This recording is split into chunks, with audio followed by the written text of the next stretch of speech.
Boa noite a todos, graça e paz. Estamos mais uma vez iniciando a nossa live nesse domingo 15 de novembro.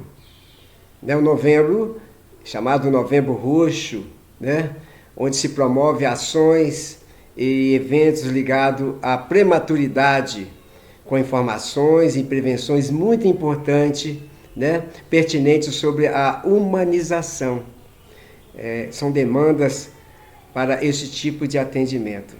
E que vocês possam estar aprendendo nesse Novembro Roxo, se prevenindo, se inteirando das ações que estão sendo propagadas e aprendendo, para que problemas como a prematuridade e coisas desse tipo que podem ser evitadas, sejam evitadas, e que Deus abençoe as mamães, os pré-natais que estão ocorrendo e todas as crianças que estão nascendo, que irão nascer, que nasçam sadias, saudáveis, perfeitas, para a alegria de todos nós. Que Deus abençoe. Também hoje, muitos foram às urnas, ali votar, exercendo o seu direito patriota, e que seja realmente um patriota, e que você não seja enganado, persuadido, influenciado, mas que você tenha dado seu voto ali de responsabilidade e um voto consciente. Nós precisamos também aprender isso. Não venda seu voto. Não vá pela maioria nas propagandas enganosas e também algumas propagandas que diz fulano está no alto e fulano está na frente. As pesquisas só mostram na hora da urna. Não se dá para pesquisar todo mundo nos cantos e nas pessoas que realmente estão guardando seus votos com responsabilidade, nem falam. E aí, aqueles indecisos, geralmente alienados à política, não estão por dentro do que está acontecendo, o que precisa acontecer na sua cidade, simplesmente vão pela maioria, porque ele vai dizer para o amigo, eu não vou jogar meu voto fora, diz que o cara está na frente, e então vou no cara. Então, esse é um problema. A falta de conhecimento, a ignorância tem levado o nosso país ao caos e às dificuldades para que as leis sejam cumpridas. E também na maneira que nós precisamos de verdadeiros legisladores. A Câmara Municipal precisa ser modificada de 4 em 4 anos, se possível, e colocar pessoas que tenham realmente responsabilidade com a sua comunidade e com a sua cidade, porque ele está ali votando leis, legislando em favor de uma coletividade, não de um grupo, mas geralmente estão legislando em favor de si próprio ou de interesses do prefeito e coisas assim que a gente tem visto ao longo do tempo. E vamos aí viver, então, as mazelas antigas, os vícios políticos viciados aí tomando conta. E é muito triste isso, porque precisamos desenvolver.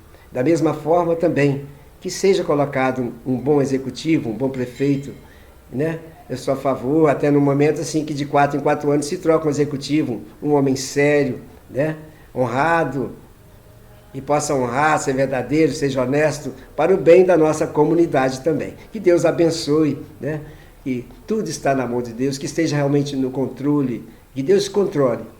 Nós sabemos que está no controle de tudo. Que possa a nossa cidade, a sua cidade, ser abençoada, com um governo abençoadíssimo, controlado por Deus. Que Deus abençoe a todos. Hoje nós vamos abordar um assunto maravilhoso, porque nós vamos falar da Bíblia. A Bíblia em si, toda ela é maravilhosa. Só aborda assuntos pertinentes à nossa vida, ao nosso cotidiano, ao nosso dia a dia. E ele sempre está nos alimentando, porque precisamos alimentar daquilo que é a palavra de Deus. Vou falar de um homem que sonhava estar no templo. Ele via as pessoas entrar no templo, as festas no templo, as festas anuais, e ele sempre foi restrito a isso. O máximo que ele podia chegar era a porta do templo e não entrar lá, por causa dos preconceitos que haviam na época, e ele então só sonhava entrar e não sabia como é que eram aquelas colunas, como era o enfeite. Ele só sabia porque as pessoas falavam para ele, e era um sonho dele um dia poder entrar no templo. Mas por que ele não entrava? Porque ele era um coxo de nascença. E ele estava condenado a padecer o preconceito. Tanto ele como toda a sua família padecia esse preconceito. Ele era estigmatizado, né? Marcado, fadado a viver, a viver de esmolas e nunca entrar no templo, porque ele era um amaldiçoado. Assim eram as pessoas que nasciam aleijadas, assim eles falavam, com algum tipo de deficiência, naquela época ali, no tempo de Cristo. Então eles apontavam e falavam assim, alguém pecou naquela família, seja o pai, o avô, mas o pecado está sendo marcado naquele cidadão ali. Então ele está levando a maldição da família. E pessoas aleijadas não entravam no templo. Pessoas com deficiência não entravam no templo. Está vendo? Que tipo de cristianismo é esse, né? O valor que se dava ao templo, o local. O povo valorizava o local, o templo. Então, doente não entra ali. Sujo não entra ali. Deficiente não entra ali. Aleijado jamais entra ali. Até hoje se mistura as coisas. Templo. Mistura templo com a igreja. A igreja existe sem templo. Mas o templo não existe sem igreja. As pessoas falam, eu vou à igreja. Você não vai à igreja, você é a igreja. Você vai ao templo, você vai se reunir. Enquanto não tem ninguém reunindo lá, seja ele suntuoso, bordado de ouro, o que for, é um salão de encontro. Não é nada mais. Se não tiver alguém orando, consagrando, abençoando aquele lugar, trazendo a Shekinah, a presença de Deus, não vai passar de um salão de tijolos, seja de madeira, seja de sapé, seja de tijolos, de pedras, de ouro, não vai passar de um local de reunião. E às vezes nós realmente confundimos, falamos, eu vou à igreja. Não, como é que você vai à igreja se você é a igreja? Se você reúne em qualquer lugar, com 2 ou 3, ali está o Senhor. Está vendo? Ele identifica a igreja. Onde tiver 2 ou 3, lá estou eu. Né? O corpo de Cristo. O corpo, os seus membros estão ali, ele como cabeça da igreja, então a cabeça está ali, ele está formado então um grupo, igreja, você é membro desse corpo, você é membro desta comunidade. Queria que vocês meditassem comigo nesta palavra, que se encontra em Atos dos Apóstolos, capítulo 3, essa palavra é muito interessante, gostaria que você prestasse bem atenção. Nós vamos até orar por isso, tá bom?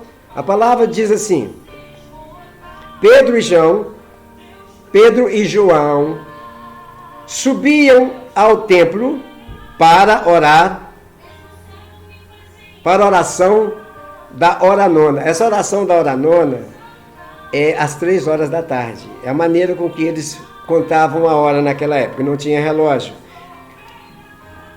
Era levado um homem coxo de nascença, o qual punham diariamente à porta do templo chamada Formosa, para pedir esmola aos que ali entravam. Vendo ele a Pedro e João, que iam entrar no templo, implorava que lhes dessem uma esmola. Pedro, fitando-o juntamente com João, disse, olha para nós. Ele os olhava atentamente, esperando receber alguma coisa. Pedro, porém, lhe disse, não possuo nem prata nem ouro, mas o que tenho, isso te dou. Em nome de Jesus Cristo, o Nazareno, anda. E tomando-o pela mão direita, o levantou. Imediatamente, os seus pés e tornozelos se firmaram. De um salto se pôs em pé, passou a andar e entrou com eles no templo, saltando e louvando a Deus. Viu todo o povo a andar e a louvar a Deus, e reconheceram ser ele o mesmo que esmolava assentado à porta formosa do templo, e se encheram de admiração e assombro, por isso que lhes acontecera. Que coisa maravilhosa. Ver aquele homem que sonhava um dia ver no templo e agora não podia nem ser conduzido ali, ele entra com seus próprios pés, pula, solta de alegria, né? Sentindo a presença de Deus e alegria. Que você hoje possa realizar este sonho na sua vida. Vamos orar? Deus, muito obrigado por esse momento tão importante, o momento da leitura da Tua Palavra, momento de meditação na Tua Palavra, que nós possamos entender a Tua Palavra, que ela possa ser revelada ao nosso coração, e eu sei que é só através do Senhor, Espírito Santo, que isso pode acontecer. Ajuda-nos, conceda-nos a revelação, o entendimento desta palavra, ajuda-nos, eu te peço no nome santo do Senhor Jesus. Amém, amém. Pedro e João, ele representa a igreja. E por aquilo que pareça, porque eles são a igreja. A gente vê, quando a gente nota essa passagem, e a gente consegue se visualizar eles indo por uma rua e caminhando em direção ao templo, e eles verem então aquele cidadão, e a gente não sabe se são seus familiares que o colocam ali, ou se são amigos que o conduzem ali à porta, um lugar que ele pedia para ficar. Acho que toda manhã ele já pedia, olha, me leva, vamos esmolar em outro lugar? Não, eu quero ficar ali, perto do templo. O templo tinha um valor muito grande espiritual, místico. O templo era algo que eles tinham como tudo de valor. Tanto que o templo, Deus já tinha falado, que não ia ficar pedra sobre pedra. Um templo já reconstruído, que esse mesmo templo que está aqui agora falando, Nabucodonosor já o tinha destruído. Então, ele já tinha sido agora reconstruído. E depois nós vamos ver lá na frente Jesus falando que esse mesmo templo não ia ficar pedra sobre pedra, que não fosse derribada, como realmente aconteceu. E até hoje, né, não foi reconstruído esse templo, mas será reconstruído, né, para que as coisas se cumpram. Pedro e João, então, representam a igreja. Representam a igreja cheia do Espírito Santo. Uma igreja plena, caminhando, cheia de Deus. Eles representam o templo, que nós realmente somos o templo do Espírito Santo. Então, o templo não precisa estar lá dentro, né, para que isso aconteça, os milagres. Você é aquele que valoriza as pessoas? Deixa eu fazer uma pergunta. As pessoas porque tem alguma coisa, pela maneira com que ele veste, pelo carro que tem, pela casa que tem, pelo prestígio político. As pessoas valem para você porque elas têm isso, pela conta bancária, onde ele frequenta, o que ele pode comprar e pagar? Você é aquele que é cristão só na igreja? Você se diz cristão só porque você pertence a uma comunidade, tem sua carteira de membro? Você só funciona como cristão assim? E que valoriza e prestigia aqueles que estão na igreja porque eles têm dinheiro, têm um bom carro, e você conhece a sua casa, o restaurante que ele frequenta, e pelo prestígio que ele tem socialmente? Você é do tipo de pessoa que faz isso, que às vezes elimina, desprestigia aquela pessoa mais simples, não dá muito valor, não dá a palavra para ele, não deixa ele falar, não deixa ele pregar, não deixa ele se expressar. Ele não é convidado para as suas festas, ele não é convidado para ir na sua casa, porque ele não veste bem, não tem um bom emprego, não tem sequer um carro para participar das suas festas, nesse meio cristão que você vive, esse cristão entre aspas. Infelizmente, você sabe que isso existe, né? Mesmo dentro da igreja, mesmo dentro das comunidades, infelizmente. Os conceitos e preconceitos existem e continuam existindo, por mais que falem e que façam, que se estudem, as pessoas vão na contramão dos ensinamentos cristãos.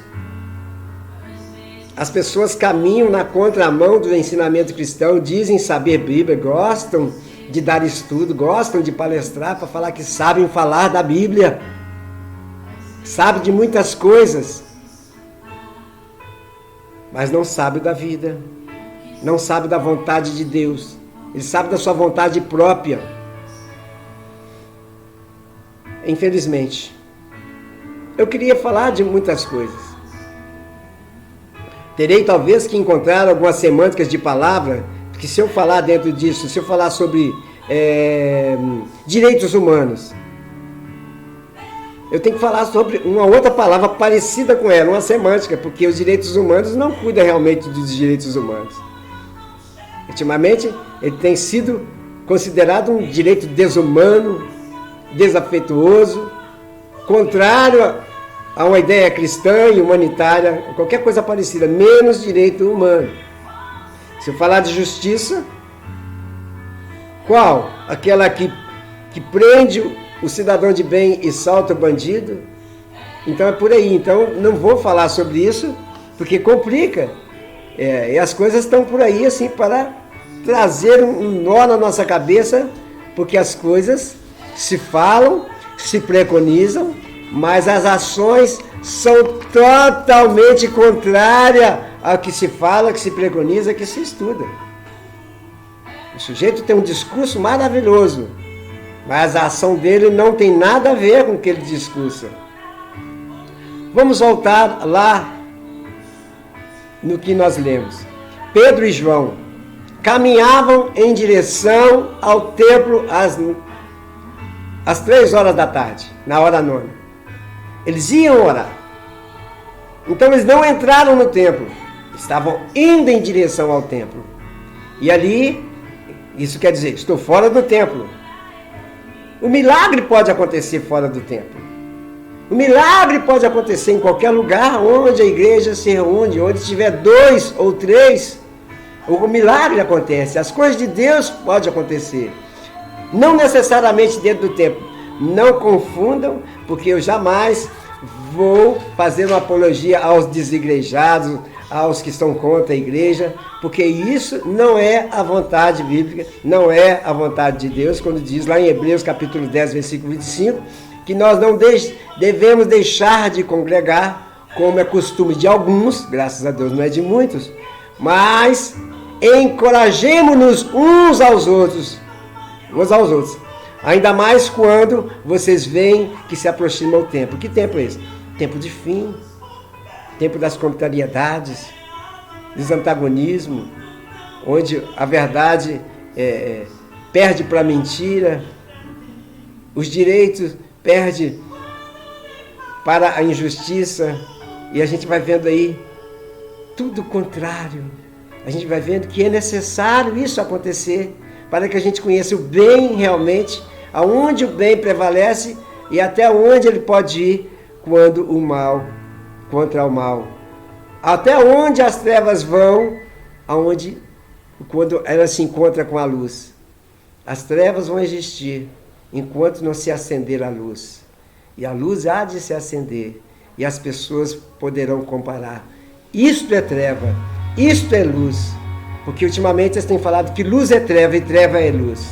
Porque realmente não conhece a luz. Então eles falam que a verdade, como diz em Romanos capítulo 2, mudaram a verdade de Deus em mentiras. Mudaram as verdades de Deus em mentiras. Amaram mais as criaturas do que o próprio Criador. E nós vivemos tudo isso.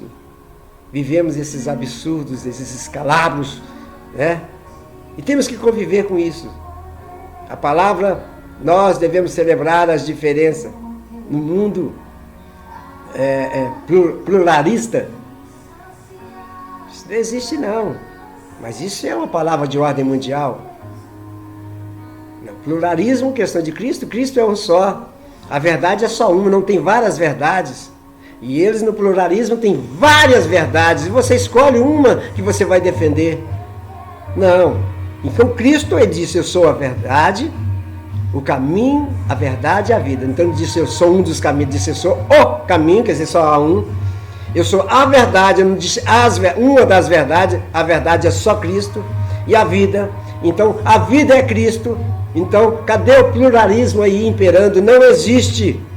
Existe uma linha de pensamento, um caminho, uma só verdade e uma só vida, que é Cristo e que é a verdade desse mundo, o autor da nossa fé. Voltando ao assunto, querido.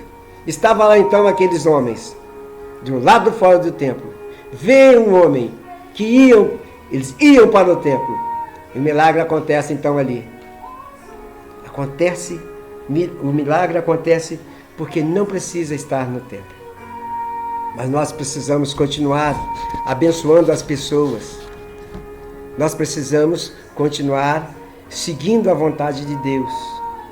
Por quê? As pessoas precisam de nós. Nós carregamos Cristo em nós.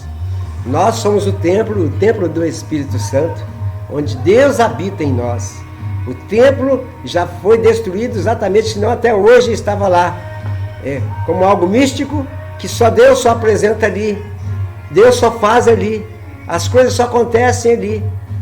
Então nós vemos nessa passagem um homem que sonhava em entrar no templo. Ele realiza isso, porque aqueles dois homens que caminhavam, eles não tinham dinheiro. Quando eles falam, olham para mim, e aquele homem pedinte, aquele coxo, aquele deficiente, talvez um PSR, uma pessoa em situação de rua, olha para eles. E ele fala, eu não tenho o que você está pensando que eu tenho, que você quer. Você quer dinheiro, você quer uma esmola, você quer uma ajuda para você poder comprar a janta, né? Às 3 horas da tarde não se compra o almoço mais. Então ele já estava preparando para a janta, se é que ele jantava, ou já estava ali preparando para o próximo almoço. Então Pedro e João chamam para si a responsabilidade. Não é verdade? Por quê? Não era um cidadão comum, não era cidadão de igreja, não era cidadão de carteirinha, não era um político prestigiado, não tinha cara de quem tinha dinheiro. E aliás, ia no templo num lugar que eles não eram bem quistos. Por que não eram bem quistos? Porque eles já eram conhecidos como os seguidores do Nazareno, que eles consideravam ali um anarquista, um político, alguém que estava pregando contra a lei de Moisés. Então, sabiam que Pedro e João eram seguidores de Cristo. Não era bem-vindo no templo, mas era um direito do cidadão ir ao templo. Um direito dos judeus ir, ele poderia ir, ainda que fosse expulso de lá, mas ele ia lá orar. Então, aconteceu um milagre. Pedro fala para ele, olha para mim. E aquele homem olhou. Não tem ouro nem prata, mas aquilo que temos, nós te damos. Assim ele falou para aquele homem coxo, que pelo momento, quando ele falou não tem ouro nem prata, ele pode ter descaído os seus olhos, foi pronto, já vem mais enrolação, não tem agora. Às vezes quando a gente para, as pessoas pedem, ô meu amigo, eu não carrego dinheiro, só tem cartão de crédito, você tem maquininha aí para passar, já vem aquelas enrolação. De repente aquele coxo pensou assim, já vem o homem enrolando, se não tem ouro nem prata, é o que eu preciso para comer, e o que vai vir aí? Mas blá, blá, blá, blá, blá, mas só que algo novo aconteceu, algo que aquele homem jamais pensou em acontecer na sua vida. Talvez aquele homem fadado, amaldiçoado, estigmatizado, só pensava um dia ver como é que era aquele templo onde as pessoas iam orar, um templo suntuoso, com paredes de ouro, com peças maravilhosas ali, feitas na época de Salomão, e eles viam as pessoas contar, e ele podia pelo menos alguém que o conduzisse para ele ver, não queria morrer sem ver aquele templo, e agora queria uma esmola só para comer e viver de sonhos, fadado a viver amaldiçoado. Jamais ele podia escutar uma palavra ou pensar em escutar uma palavra. Quando Pedro e João olham para ele e falam, não tem ouro nem prata, mas aquilo que temos te damos. O que aquele homem tinha? O que Pedro e João tinham para dar para aquele homem? Se aquele homem, o que ele esperava era realmente dinheiro? Que palavra poderia trazer um alento, matar a fome daquele homem? trazer um pouco de alegria, mitigar a sua tristeza. Que palavra que poderia, já que ele não tinha ouro e prata? Ele fala exatamente o que ele não esperava. Não tenho ouro nem prata, mas aquilo que temos te damos. Levanta e anda. O que ele não falou que tinha? E termina a palavra não dizendo o que ele tinha. Eu tenho o que ele pode dizer. Eu tenho Deus na minha vida. Eu tenho o poder do Espírito Santo na minha vida. Eu tenho a autoridade de Deus na minha vida. Eu tenho a santidade de Deus na minha vida. Para ter autoridade para falar assim, levanta e anda. E a palavra foi tão violenta que Pedro lhe estende a mão direita e segura na sua mão. A palavra de Deus diz que os seus tornozelos. Vocês conhecem alguém coxo? Ainda mais um coxo de nascença?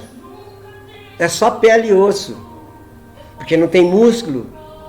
Jamais pode sustentar um corpo.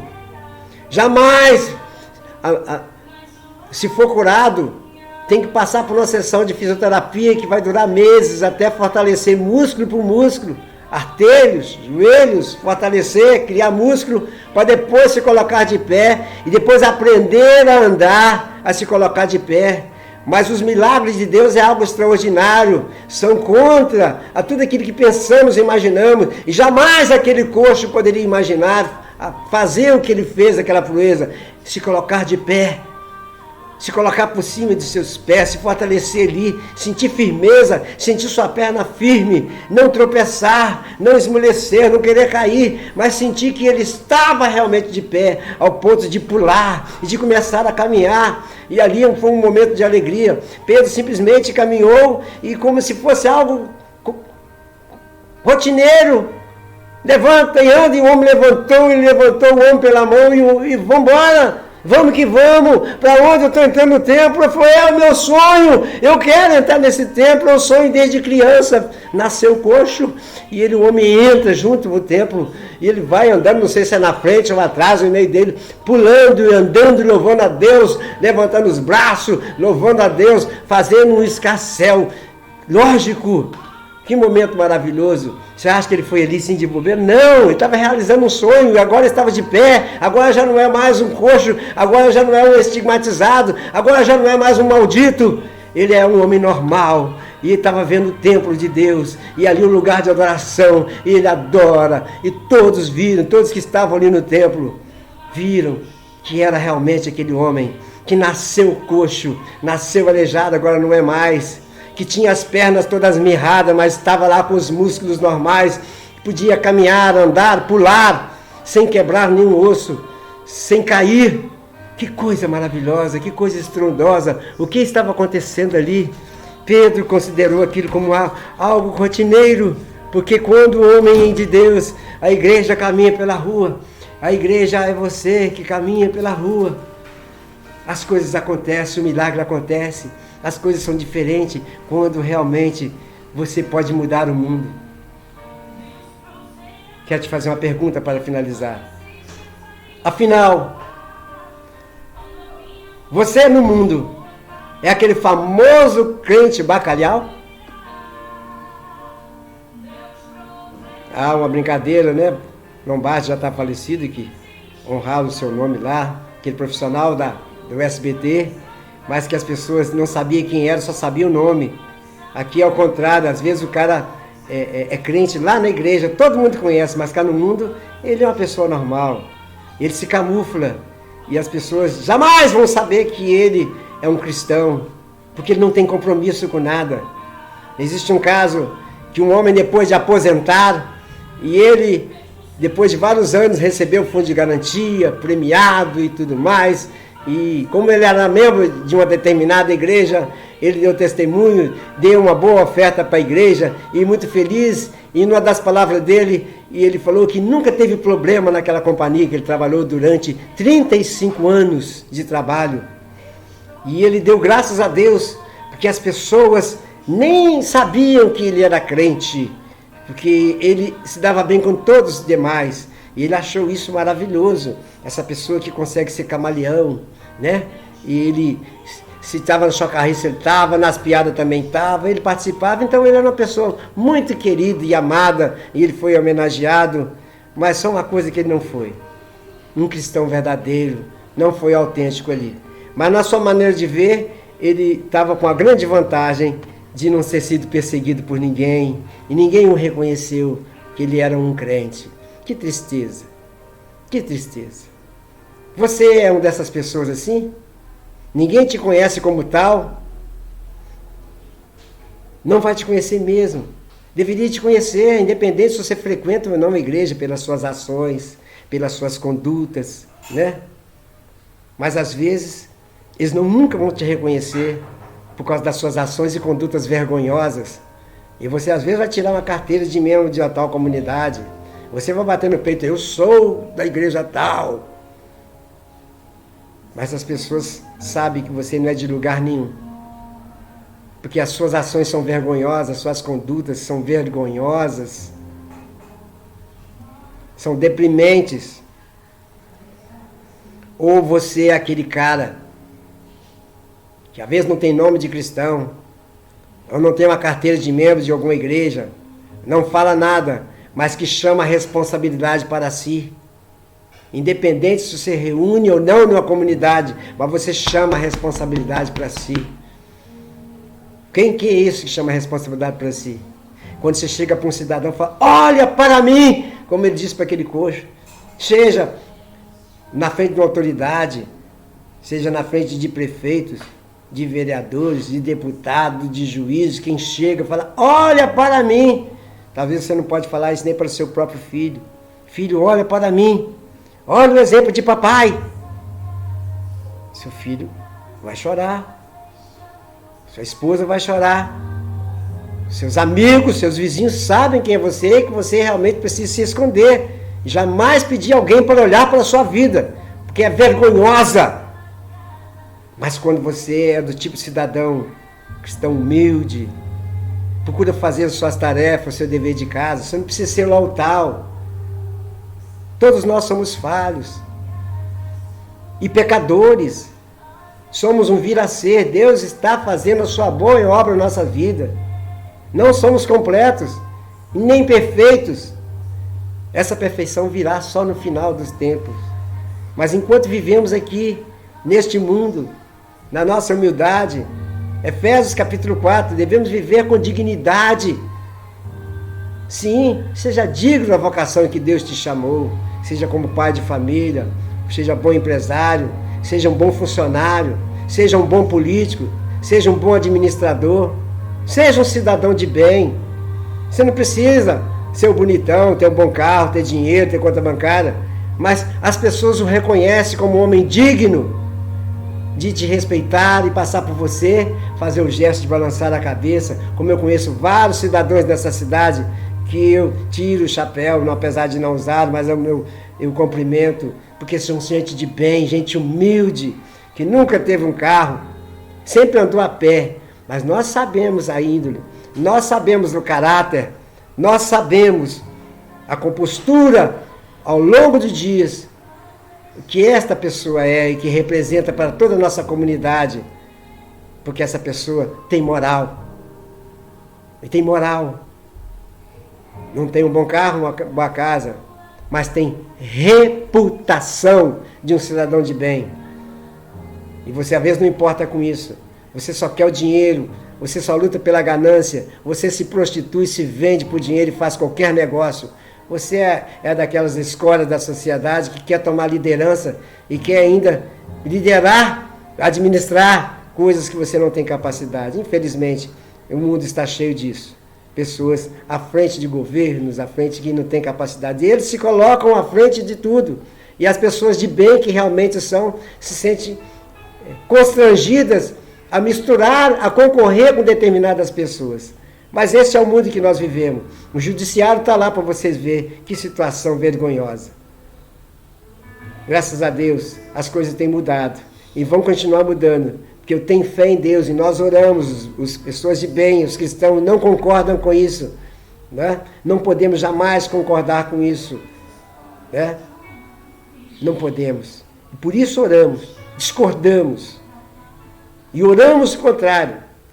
Somos inconformados com essa situação. Eu sou um inconformado. Às vezes milito de vez em quando na política para trazer alguma mudança, né? Não sou aquele ali, mas estou ali fazendo o que eu posso fazer. Você é daquelas pessoas que pode chamar a responsabilidade para você, pode ser, olha para mim. Que Deus possa te abençoar. Que essa palavra possa falar no seu coração. Que realmente você possa chamar a responsabilidade que Deus quer que você assuma. Como um pai de família, como um cidadão, como um funcionário ou um empregador, como executivo da cidade, como legislativo da cidade, como um cristão sentado no banco lá da sua igreja. Há algo para fazer. Você não está ali à toa, você não é um figurante nesse cenário mundial. Você é alguém, um vaso de Deus, um instrumento de Deus, um canal de Deus. Abra sua boca para abençoar, abra sua boca para opinar, use a sua pessoa para votar bem, e se envolva com as coisas reais e sérias deste mundo. Seja um cristão autêntico, seja um homem de verdade, uma mulher de verdade, seja um jovem, uma jovem de valor. Se posicione diante de Deus naquilo que Deus te chamou, na vocação que você foi chamado. Você não foi chamado para ser um palhaço, um prostituto qualquer, um bandido, um delinquente, alguém que viva às margens da lei e da sociedade. Deus te chamou para ser alguém de importância. É você que nunca pensou nisso, vive alienado, envolvido com aquilo que não presta. Vá para o meio, vá para onde Deus está te chamando. Sempre haverá alguém que vai te levantar e vai te dar a oportunidade. Deus vai usar para te levantar com a mão direita e te colocar de pé para que você ande e contemple as maravilhas de Deus e seja alguém e seja de importância. E que você seja mais um desses que vai chamar a responsabilidade para si, porque carrega dentro de si o poder de Deus. Quando você fala, olha para mim, e as pessoas vão olhar e vão dizer, o que você vê em mim? Não precisa dizer, eu vejo em você um homem, uma mulher cheia de Deus. Um homem, uma mulher com a palavra de poder na mão, na boca. Um homem, uma mulher de Deus, um jovem, uma jovem que tem a eternidade dentro de si, por isso tem a confiança de abrir a boca e falar de Deus e poder proferir e propagar a verdade de Deus e ajudar pessoas. Homem, mulher de Deus que pode estender a mão e mandar que a enfermidade saia, que a opressão saia, que a depressão saia, que a doença saia, no nome santo do Senhor Jesus de Nazaré, como aqueles dois homens fizeram, e mudou a vida daquele cidadão, que nem nome tinha, mas era chamado coxo de nascença.